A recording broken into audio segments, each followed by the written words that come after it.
Matthew 21:44.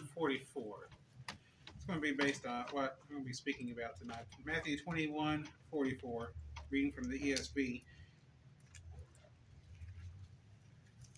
Matthew 21:44. Now your page is turned. All right. And the one who falls on the stone will be broken to pieces, and when it falls on anyone, it will crush him. Now, what brought this to my mind is I was here listening to a preacher who was a member of the church, is a denominational preacher, taking this verse and applying it on a national level, and then saying that it is you're either going to be broken or you're going to be crushed.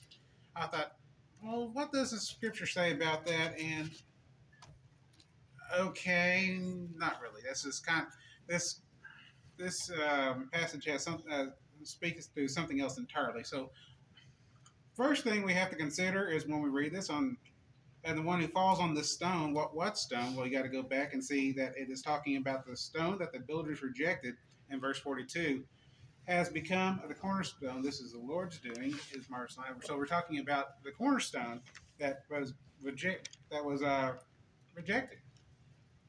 So, okay, so we know this cornerstone, and we know from the context and from other passages that this cornerstone that the builders rejected is referring to Jesus. Okay, who's being spoken to? Who is Jesus speaking to? Well, speaking to specifically, she speaking to chief priest, elders, and then later in the context, Pharisees. So basically, the leaders of the people, or who is being spoken to. And oddly enough, we're not really, even though Jesus is talking about the whole nation, at this point, he's not talking, doesn't seem like he's talking to the whole nation because you see in verse 46, although they were seeking to arrest him, the chief priests, Pharisees, and leaders, to arrest him, they feared the crowds because they held him to be a prophet. So we see even back here in the first century, we see a disconnect between the elite and the rank and file. The people held Jesus to be a prophet. Remember, they just had the triumphal entry where Jesus just rode into Jerusalem under palm branches, and yet the leaders wanted to arrest him. It's kind of interesting. Why do they wanted to arrest him? I mean, he was not speaking to things that they could twist into being called blasphemy, which is often what happened. What often they accuse him of. Just didn't like what he said. Interesting. So why? Well, why would the Jews seek to arrest Jesus? We go through it a lot. We talked about it a lot. Well, they didn't fit. He didn't fit the idea of their idea of Messiah, or he didn't look like what they think of a Messiah. And those are true. One I want to present to you, perhaps because we don't talk about. I've heard it before. But we don't talk about it often, and maybe that's because in our late stage empire, it really does hit home, and that is because if Jesus is who he says he is, he threatens their very position, their power. It's because if he is indeed king and he is going to take over in their minds, take over government, what's the need for a Sanhedrin? You now have a kingdom. What's the need for tax collectors? Oh, maybe there'll be tax collectors, but it won't be them. See, there's one reason that this is possible, and this is conjecture at this point. So let's get back on topic actually. So, what about this cornerstone? Well, that sounds familiar, doesn't it? And that's because First Peter 2, we just went over that kind of language, the cornerstone. And there's one thing that a cornerstone also does. A cornerstone holds up the building, but a cornerstone is also what guides the building. If the cornerstone's not set right, nothing is going to be square. Nothing in that building is going to be right. Your building won't be square. It will be compromised. So the fact that Jesus is our cornerstone is the fact that we can know they can be set right. All right, so go back to the verse wanting to talk about.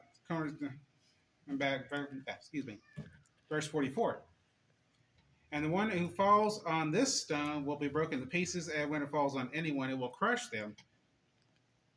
And verse 45, they knew full well that Jesus was talking about them. Okay, so what about it? Well, I looked at a few commentaries and I didn't write anything down, so I couldn't tell you where to go. But there's a few of them that seem to think that this is an allusion to the Jewish method of execution, stoning.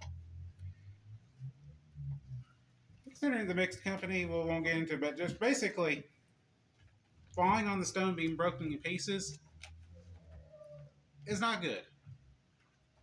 And if it falls on anyone, it will crush them. Not good. It's to their end.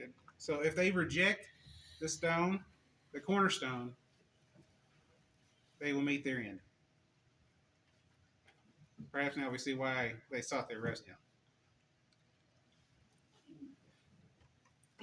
But as far as application goes, the question comes to us. It really is the same question. Jesus is the cornerstone, there is no question. Now, see, we could either accept him, obey the gospel, and allow God to build us into that spiritual temple that we see in Scripture. We be built into the church to receive all spiritual blessings for forgiveness, for a peace that passes understanding. Keep reading all those things. Or we could reject him, at which point it becomes a stumbling stone in 2 Peter 1. A stumbling stone. When we fall over that stone, someone who rejects the stone is falls and is broken to pieces. They meet their end. Or, as one commentator put it, the third option, which is not good either. That is that you could actively fight the Lord. You could, and then the stone will fall on you, and you will be crushed. And we see that through history, actually. Several, what happens when people reject God? They stumble and are broken. And you know what? One comes to mind. Voltaire. How about Voltaire? He actually fought against God. He believed that what was it? The 18th century is going to be the last century of Christianity. Or what is being printed in his house to this very day? Bibles. Mm-hmm. And I don't blame you if you don't know that name because uh, unless you unless you're a history buff or philosopher or anything, you're probably not going to know that name, Voltaire. And he was crushed. Just like that could happen to us because we have that same choice to make. Jesus is the cornerstone. Do we obey him, or do our will he become a stumbling stone, or the rock that crushes us? There really isn't no in between. So the choice is ours.